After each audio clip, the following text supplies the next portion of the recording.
Hello, everybody. I've got the most important, exciting discussion today. We've got Rick Ulfik, who's the founder and board chair of We the World, looking at how we solve the world's big problems through massive collaboration. Stick around. Welcome to the Your Mark on the World show with your champion of social good, Devin D. Thorpe. This episode is made possible via the support of our sponsors, including Johnson & Johnson's Caring Crowd. Rick, welcome to the show. Great to be on the show with you. Well, we're thrilled to have you. And I think you've hit upon something that is just critical to our global efforts to solve our biggest problems. That is the idea of coming together. Tell us how you hit upon this idea. Wow. Well, that is a very interesting story. And it has to do with my old life, which is I was a musician. I still am a musician, but I had a full-blown music career for over 30 years, 35 years really, from the 1970s on. And I was doing music 20, 24, sometimes 28 hours a day. It was like I've written music for all the TV networks at ABC, NBC, CBS, films, commercials, the Olympics. I've performed with people like Queen Latifah and Judy Collins and Carlos Santana and Phoebe Snow and Bernadette Peters and on, a long list. And I was just doing this all the time. But something started happening in the late 1980s. Because I had a music house and we were kind of cranking out commercials, jingles and all that kind of thing. And what started happening, because of some economic decisions that were taking place, companies were starting to buy each other up, these leverage buyouts and leverage downsizing and acquisitions and mergers, all of that stuff. And what started happening was all these ad agencies that I was working with started eating each other up and getting bigger. But whenever they would merge, they'd call it merging and purging. And thousands of people were let go. And this is what opened my eyes to the larger, what's going on in society, politics, economics, and all of that.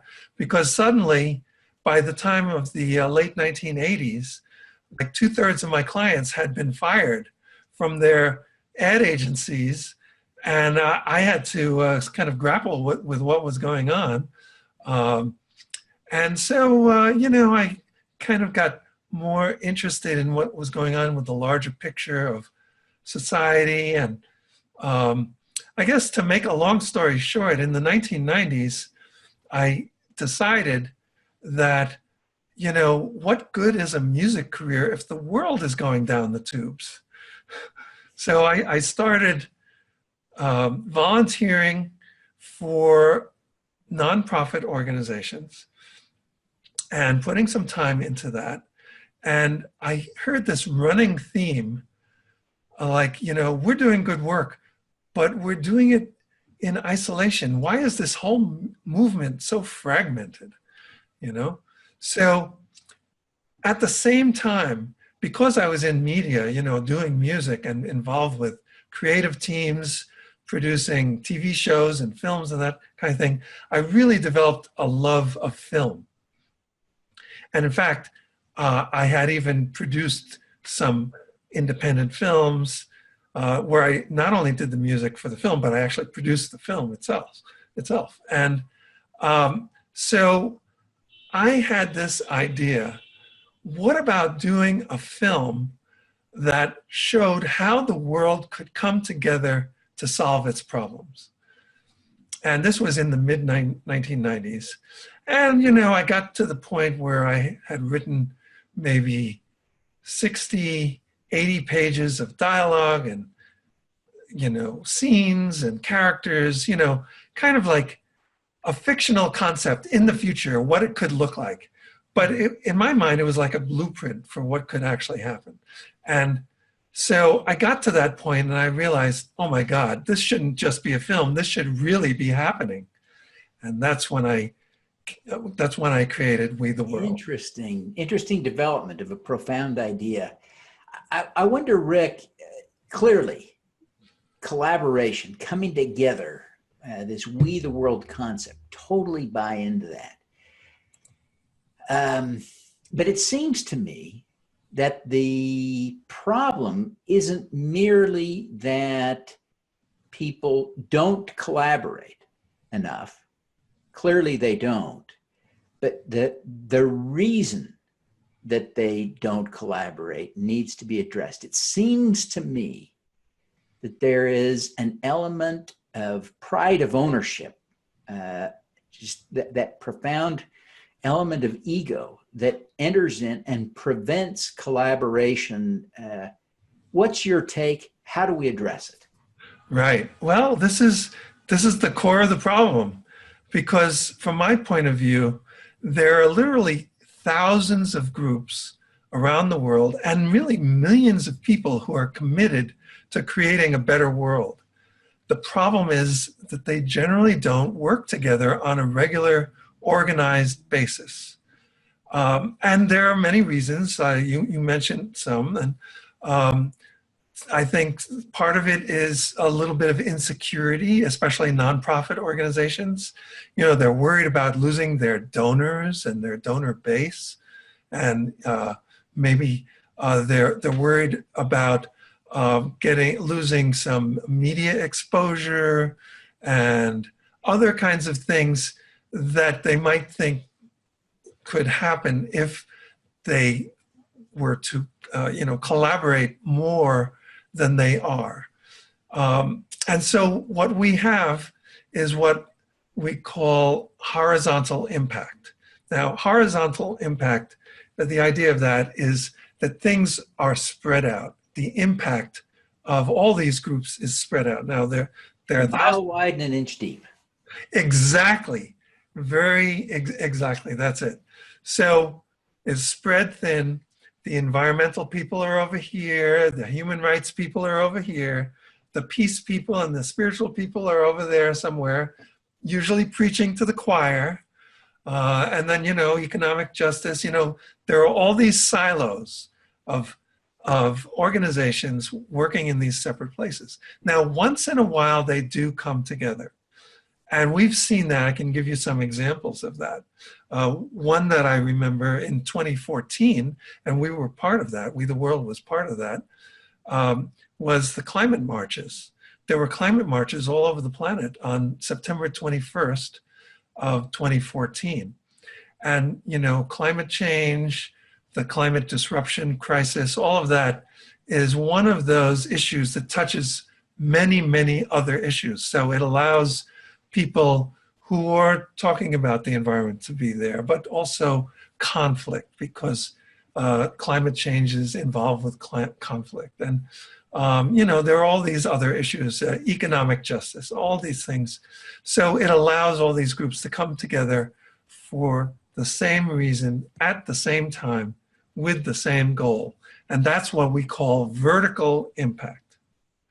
So the difference between being spread out is horizontal, but vertical. But we see this so rarely. It's just hardly ever happens. Yeah. So one of our goals with We the World is to set up a mechanism, really, so that organizations around the world can come together and work together for the same goals at the same time, in a regular way. And in fact, we envision, and the world hasn't seen this yet, but we envision something like this taking place every 3 months. So maybe something coming up here in September, right? Tell us about that. Exactly. So that would be one nexus point. But this would be every 3 months, maybe loosely around the equinoxes and the solstices, maybe just to have a kind of a global, Earth kind of feeling about it. But really, it could be driven by dates dates of significance to humanity. And in September, one of those dates of significance is called the International Day of Peace. And that is a very interesting kind of thing. Have you heard of the International Day of Peace before yourself? Yes. Yes, you have. I don't know anything about it, but yes. You've heard it, right. Constant phrase. Yeah. So it's very interesting and it has a lot of potential, and we want to more realize this potential. In 1981, the United Nations created a resolution saying that starting in 1982 and on, the opening session of the General Assembly that day would be called the International Day of Peace. And for the opening of the General Assembly, they would review all the ceasefires that had taken place around the world up to that point during that previous year. And in fact, the goal would be to have a global ceasefire on that day. So in the 1990s, a lot of the peace groups and NGOs were saying, this is really nice, we want to get behind this. But if you're doing it at the date of the opening of the General Assembly every year, that actual date is going to change, because that's usually like the second Tuesday of the month of September, or the third Tuesday. So that date will change. So what they wanted to do is put it on a specific date. And in fact, there was a guy named Jeremy Gilley who created a whole documentary about this whole effort, and he called it Peace One Day. And Angelina Jolie and many other celebrities were in it, and we partnered with them too. And so basically the UN kind of was slow to act, but they said, okay, we're going to do it. They didn't act quite fast enough. And in 2001, the opening of the General Assembly was scheduled for, guess what date? September 11th, 2001, the day of the tragedy, the incredible horror, right? And that was the International Day of Peace. So from 2002 on, it was put on September 21st. But we looked at that in We the World and we said, wait a second, this here is a symbol. And let's commemorate this as the symbol of the journey from fear to hope, September 11th to September 21st. And that was the origin of 11 Days of Global Unity. And we launched this in 2004. It took a long time to organize it, but it was a life-changing experience. In fact, I have a folder full of emails from people who said this did change their lives. So first of all, Amnesty International was one of the major partners. And we had many partners. Desmond Tutu created a special video for this on interdependence. Jane Goodall was an honorary co-chair of the launch of 11 Days of Global Unity. And so was Marianne Williamson and Robert Thurman and Deepak Chopra, and a long, long list. We had events in 125 cities. There was something called the Million Voice Choir, a woman named Gemma Boulos, who is working on water issues. She wrote a song called We Rise, which is about how one drop can become a wave and become a tidal wave, right? Which is kind of the idea of we and we, the world, and we.net and all of that. So she had choirs singing that song at 9 p.m. in every time zone, leading up to this special event for the launch that we did. It was like a hub event in New York City, where Marianne Williamson and Jane Goodall were the back-to-back keynote speakers, and also, like I mentioned, Amnesty was involved, because at that point Amnesty was trying to get support to call Darfur a genocide, because that would bring all kinds of resources to work on that incredible crisis. And So the Secretary General, actually, of Amnesty International was also one of the honorary co-chairs. We had a long list. So starting from 2004, after we launched 11 Days of Global Unity, the following year, we just thought it was like a one-time thing, you know? We spent like a year and a half organizing it. But the following year, around February, March, we started getting these emails. Okay, this is what we're doing this year. So for 2005, right? So anyway, it's been growing every year. We're at the point. Well, that's great. You have really accomplished a lot, and it's remarkable how much you've accomplished for such a small organization yourself. Tell us how you're able to leverage your modest organizational resources into a global impact. Right, that's so interesting. Well, I guess persistence is probably the key word. Maybe that has become my middle name, you know? It's very possible. But of course, when I say I mean, you know, we have a board of 9 people. We have volunteers in many countries around the world. You know, we're getting branches in different countries around the world all the time. So I guess just, you know, starting with Jane Goodall. You know, I didn't know Jane Goodall. I went to a lecture of hers. I think this was back in 1998. 20 years ago. This is our 20th year. And I stood online for an hour to get her to sign the book that I had just bought of hers. And I said, oh, by the way, you might be interested in an organization we're just starting called We the World. And would it be possible to talk with you about this? And she said, oh, well, maybe you can, you know, set up an appointment, you know, call the Jane Goodall Institute and we'll see. So it was about 5 months. It took about 5 months of calling and we did it. We set it up. I talked to her. She was in her flat in London and we talked for about a half hour. We didn't finish. She had to go. We made another appointment a week later and she has been a major supporter ever since. Wow. I mean, she has appeared at our events. She's made videos for us. And of course, if people go to we.net, you can see these videos. There's our kind of we video, the whole thing about we and the we campaign is narrated by Jane Goodall and Desmond Tutu.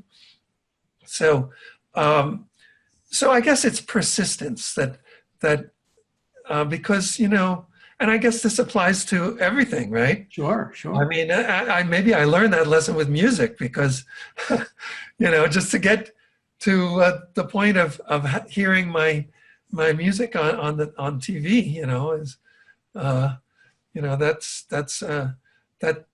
took a lot of persistence too. Yeah. Well, Rick, you've had an impressive career and you're doing amazing work. What's the most important lesson you've learned? Right. Well, I think collaboration is a key lesson. And so it's not just a word to throw out, oh, it's nice to collaborate.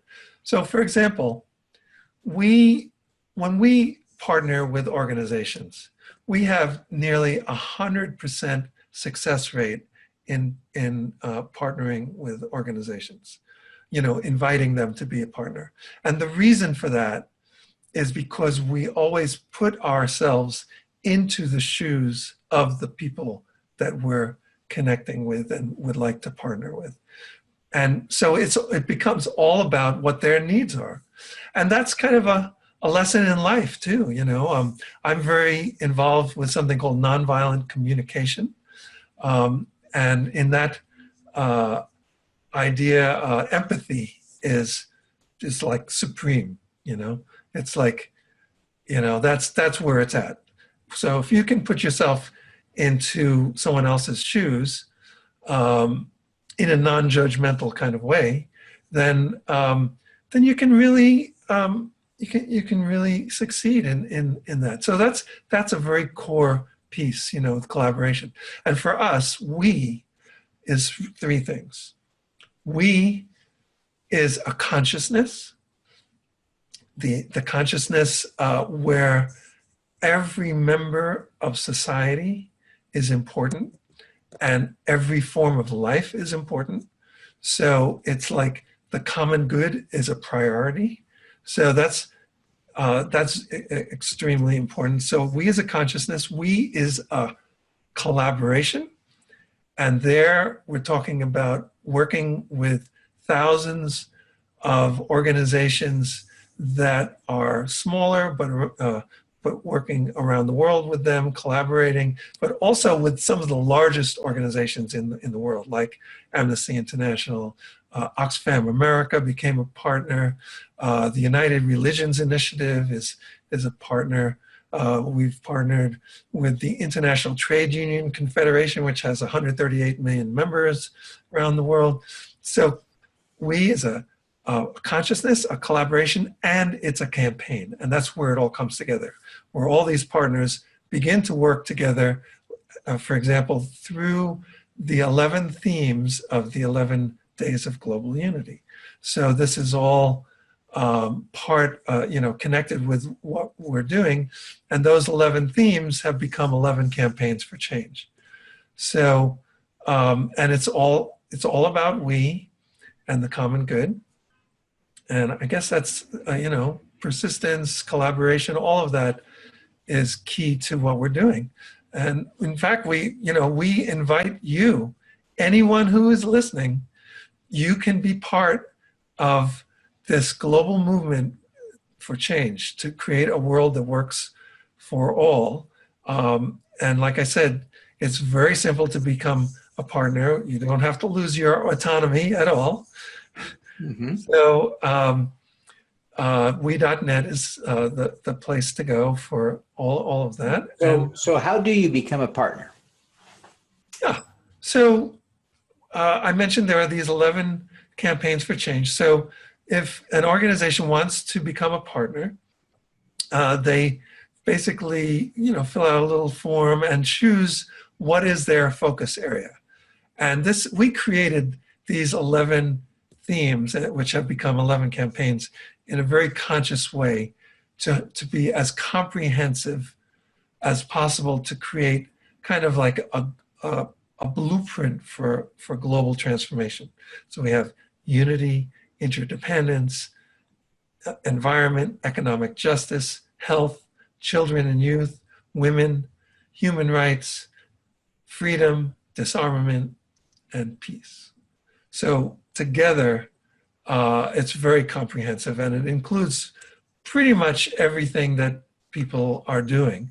And so an organization would choose one of those as a focus area, and then they can choose whichever other ones they're also involved with. And then we have these 11 campaigns. Those campaigns, things are happening. And during 11 Days of Global Unity, which, as we were saying, goes from September 11th through September 21st, there's a kind of a global focus on all of this activity that's going on with all of those 11 campaigns. There are telesummits, there are festivals, broadcasts, all kinds of things. And but those campaigns go all year round. And whenever there's like a special date, like coming up next in March, we have what we call Earth Month. So that goes from the equinox, which actually was the original Earth Day. It was actually proposed to be on the equinox. John McConnell did that, but it didn't quite happen. It happened on April 22nd, which is okay. About a month later. Yeah. What's that? About a month later. About a month later. But there are so many people that still celebrate the equinox as being the original Earth Day. So we propose, let's do something called Earth Month. So that goes from March 20th, the equinox, through April 22nd. So that's another kind of focal point of all kinds of things. Excellent. And World Water Day is March 22nd. And that, as you know, water is like, what an incredible issue that is. Yeah. That touches all kinds of things: conflict, poverty, women, everything. Well, of course, all these issues interrelate, don't they? They sure You do. can't, sort of like a game of Jenga, you really can't start pulling out these blocks too often without the whole thing toppling over, right? They all interrelate. Well, Rick, we really appreciate you taking the time to be with us today. Before you go, would you take just 1 minute and tell people how they can learn more about We the World and connect with you personally? Certainly, certainly. So I guess the focal point is we.net. It's all about we, right? And there you'll see all the different things that are going on, and you can either connect as an organization, as we were saying, to become a participant in the 11 campaigns for change and 11 days of global unity if it's around September time. And it's possible also to collaborate with us to become a we call it the we team coordinators. And that's like a volunteer coordinator opportunity.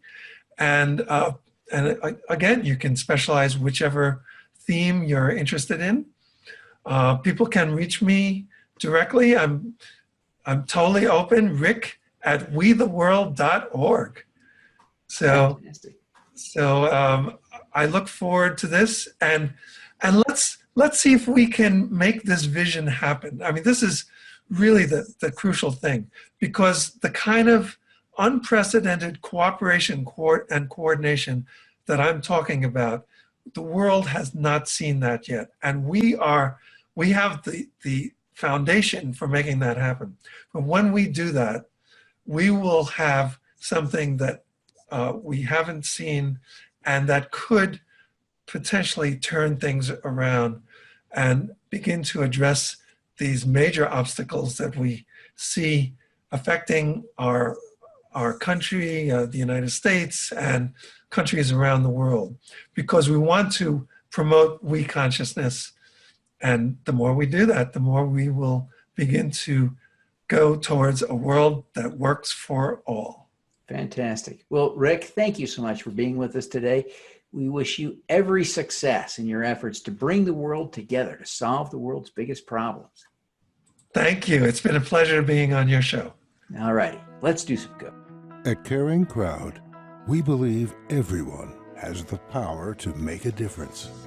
Through our crowdfunding platform for community health, we empower passionate people to drive real change.